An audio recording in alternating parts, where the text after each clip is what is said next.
What is up, guys? If you don't know, Jason from DO.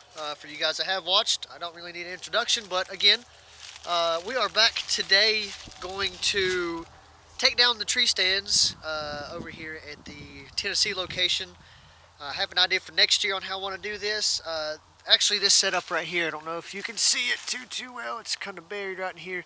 This is where I shot at the 8-pointer and just totally just missed the guy.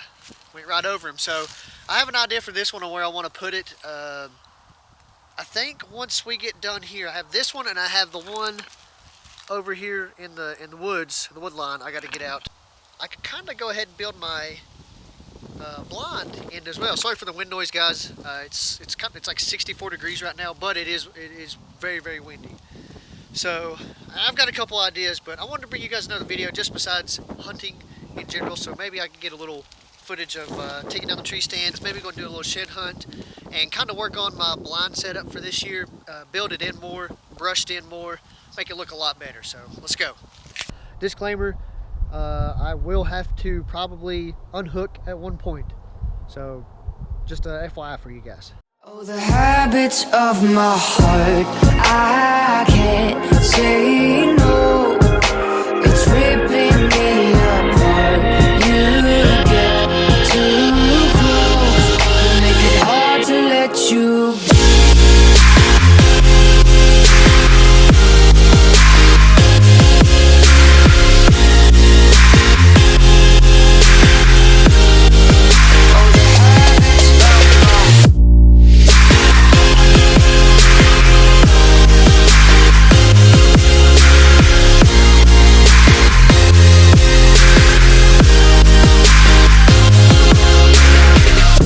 I tell myself I like that when you tie my hands behind my back. You're confident, I'll give you that. But if you love yourself, you can f*** yourself.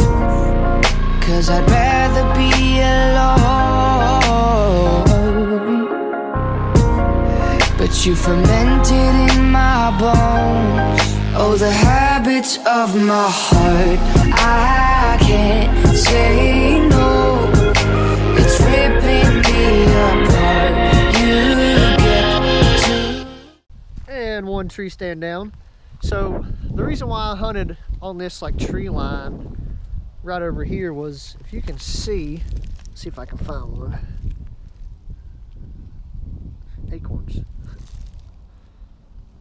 Little, I think it's pin, they call them pin oaks. I'm not really for sure the exact term of the food that these deer eat and like what these little acorns are called, because I know there's like humongous ones and like little tinier ones, and I don't really know the vernacular for that. But what I do know is that they're munching on these all year long.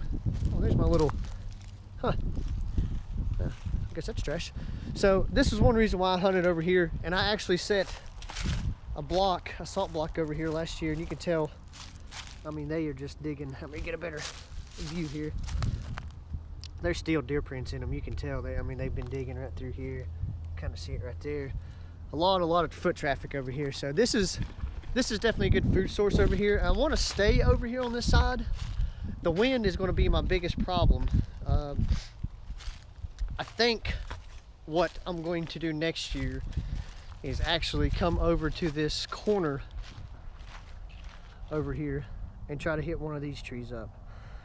I've got a better setup this year than what this tree stand was. This tree stand was just tree pegs and I wouldn't say a cheap version, but a cheaper lock-on stand from Dick's Sporting Goods.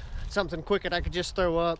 And this was actually the harder one to set up, so I wouldn't even say quick, but it was definitely a challenge to get this set up. I mean, it was an awesome view. It's definitely a better hunt when the leaves have fallen, so you don't have any leaves or anything. So it's definitely a better view across the way in the field, so you can kind of see what's coming. Whereas last year, I couldn't really see much when the vegetation was grown, so it was definitely hard to see. But I did get to shoot at an 8-pointer, so I mean, it worked out to the better, I feel like. But we're definitely going to revamp things this year and have a little better strategy.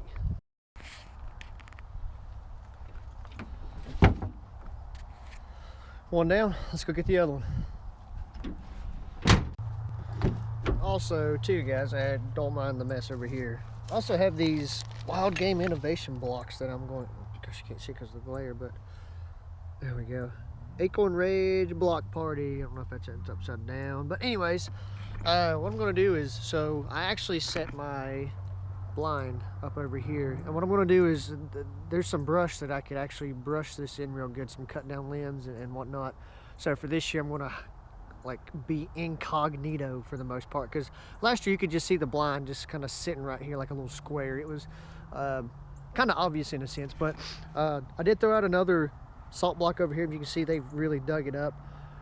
The reason why I did that was because this area is just so dense. This is where I've seen a lot of my deer come through, right through here and on up this tree line right here. So I'm going to make this a primary focus for next year as well, because this is pretty much my first spot that I usually go to set up for deer hunting. And I know this spot provides, and it's been proven, but I want to have a different setup as well, and hopefully that little corner right over there will provide for me. But what I'm going to do now is get prepped for this deer season already, and I'm pretty sure they're starting to shed. I've got to look through the pictures, but this right here is going to help me just kind of see the inventory, hopefully, and I'm not saying everything will stick around, but see what's roaming around here, feed them, and maybe they'll be convinced to just stay here the rest of their life, and maybe this big booner will come out and we'll have a chance at something. Yeah, I mean, you never know.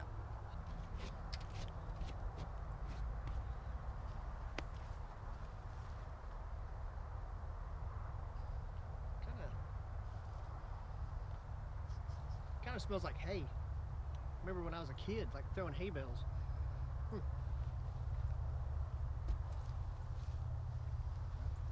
That didn't work out.